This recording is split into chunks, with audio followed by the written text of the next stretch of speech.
Now. All right, thanks so much, Nia.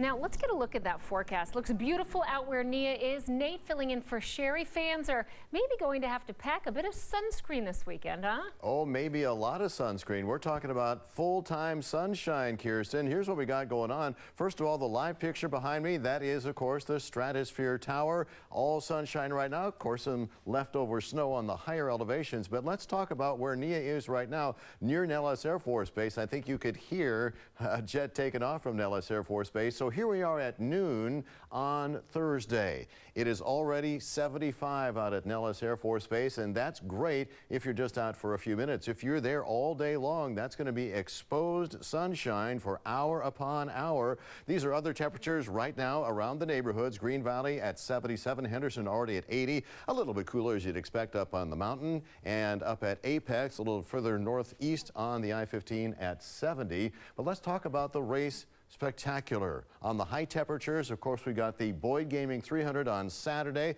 We're talking about light wind, maybe some high clouds, but still a lot of sunshine, and 82 the forecast high. Sunday, the big one, the Cobalt 400 with a high of 81. So plenty of sunscreen for sure. Kirsten will talk about the 7-day forecast when we get back together in just a few minutes. All right, thanks very much, Nate.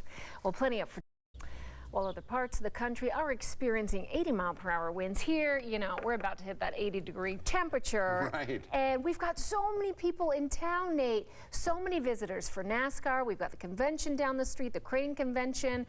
We've got some sort of a T-Rex dinosaur interactive exhibit going on at Cashman this weekend.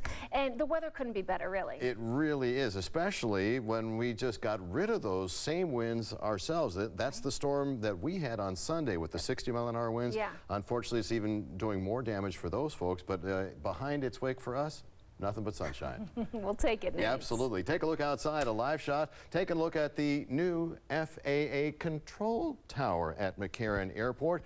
Maybe you could call it hazy sunshine, and a Virgin Airlines flight about to either take off or just coming in.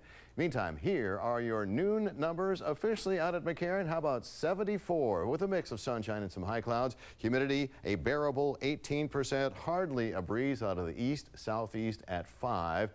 And anytime you're looking at the current conditions here on 8 News Now Weather, we talk about the 24-hour change. In other words, this is 5 degrees warmer than it was at this time 24 hours ago.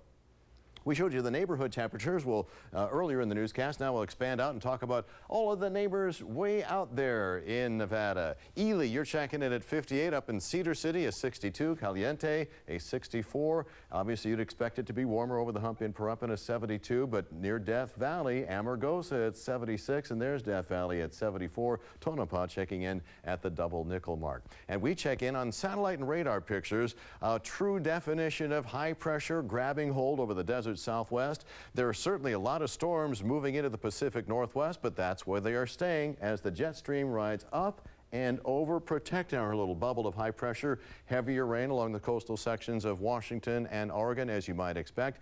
And on the big picture, we just saw the video of all of those storms in the nation's midsection. Now, there is a severe thunderstorm watch on for portions of southeast Kansas and southwestern Missouri. Big storms happening there even as we speak.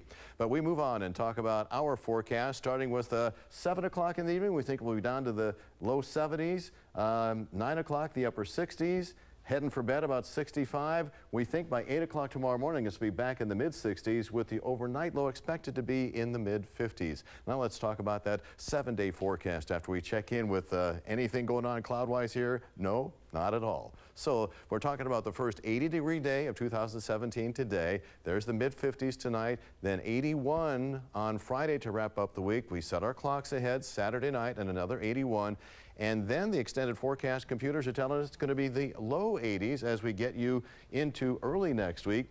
So with the clocks moving ahead Saturday night, that means the sun will be up later. Yeah. But it also means that the sun's getting up later. So Monday, Tuesday, Wednesday, when moms and dads are getting the kids ready for school, it's going to be dark out. Yeah, that is going to take a little while to adjust. We all lose an hour of sleep after the week. Yeah, that little thing. We'll get over it. But it is nice that it's lighter later. Everyone loves that. For sure. Yes. Yep.